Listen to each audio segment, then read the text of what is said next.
Всем привет! Около года назад я делал видео по прошивке для Ninebot Max G30P. Хоть оно и набрало довольно много просмотров, оно было довольно плохого качества, поэтому сегодня я решил переснять это видео.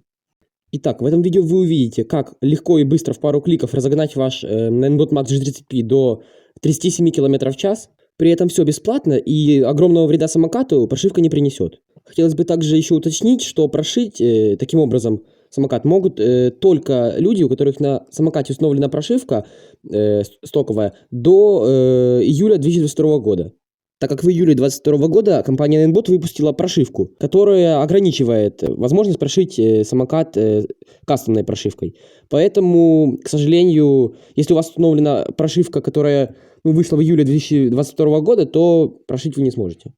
Так, ну и для прошивки нам понадобится самокат, Ninebot Max G30P, и телефон на Android, любое устройство на Android, и приложение Scooter Hacking Utility.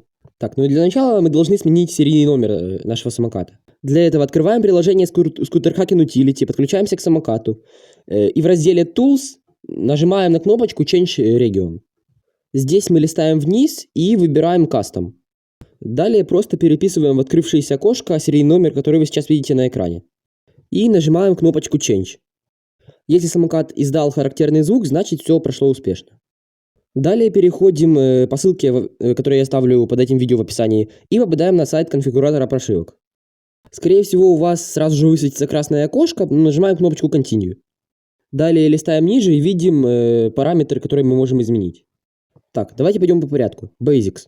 Здесь я активирую такой параметр, как Show Battery Percentage on Idle.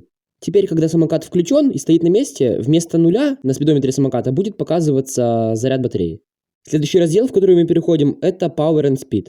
Итак, видим три ползунка. Это номинальная мощность в режимах Sport, Drive и Eco. Здесь я увеличиваю мощность в режиме Sport до 30 ампер. 30 ампер это примерно киловатт максимальной мощности. Если боитесь там за электронику самоката, можете поставить 27 или 28 ампер. Кардинальной разницы вы не почувствуете, но если вы боитесь, то ставьте. Следующие три ползунка мы не трогаем, сразу переходим к разделу скорость.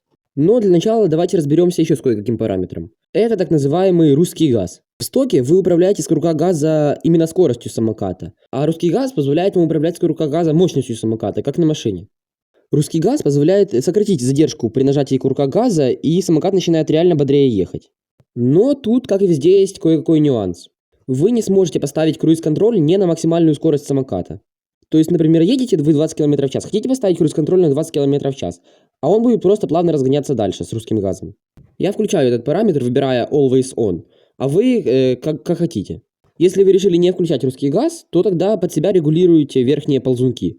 И еще кое-какой нюанс, если вы не ставите русский газ, и регулируете скорость, то, например, если хотите, чтобы ограничение вашего самоката по скорости было 35 км в час, ставите 36 км в час, чтобы он точно ехал 35 км в час. Теперь поговорим о скорости старта самоката. В стоке скорость старта самоката 5 км в час. Для многих это создает большие неудобства. Здесь можно это отрегулировать. Можно поставить 0 км в час, можно чуть ли не до 10 увеличить, но это все-таки неразумно. Я ставлю 2 км в час. Дальше немного поговорим о рекуперации в разделе Braking and Energy Recovery. Здесь можно выключить рекуперацию, либо настроить нижний порог ее срабатывания.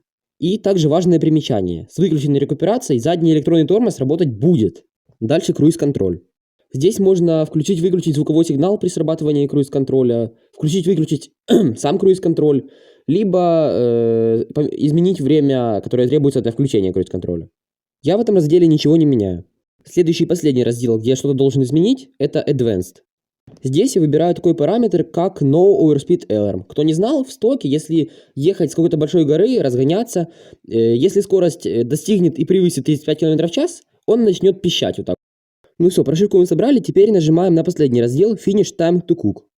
В разделе Select and Up выбираем Scooter Hacking Utility, и у нас снизу появляется кнопочка Download Zip. Нажимаем на нее, и у нас загружается файл с прошивкой. Теперь снова переходим в приложение Scooter Hacking Utility, в раздел Flash. Здесь мы нажимаем на кнопку Load from File. Дальше переходим в раздел загрузки на вашем устройстве, и оттуда просто выбираем файл с прошивкой, который мы только что скачали.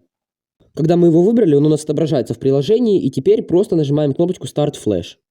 Начался процесс прошивки. В этот момент следите за тем, чтобы ваши самокат и телефон не были разряжены. И ни в коем случае не относите телефон от самоката, потому что кто знает, что будет таким образом, если таким образом прервать процесс прошивки. Может, все будет нормально, а может, самокат окирпичится и все. Но, если что, в окне прошивки есть кнопочка Abort, которую вы можете нажать и в любой момент безопасно прекратить прошивку. Вот, когда прошивка закончена, если у вас высветилось такое же окошко, как у меня, то значит прошивка прошла успешно. Ну, после этого всего просто закрываем приложение и едем тестировать самокат. Так, ну и что вам гарантирует эта прошивка? С такими параметрами прошивки, как у меня, с весом не более 75 кг, в плюс 30, по ровной дороге ваш самокат поедет 37 км в час гарантированно. Разгоняться до 30 он будет примерно за 5 секунд. В стоке, если что, около 8 секунд. Ну и ждать сокращения дистанции пробега, ну, в зависимости, конечно, от вашего стиля езды, ну, максимум на 15%. В моем случае с отключением рекуперации пробег даже увеличился на 5-10%. Я надеюсь, что это видео оказалось для вас полезным. Если это так, ставьте лайк, подписывайтесь на канал. Но я же вам желаю удачи и до новых встреч!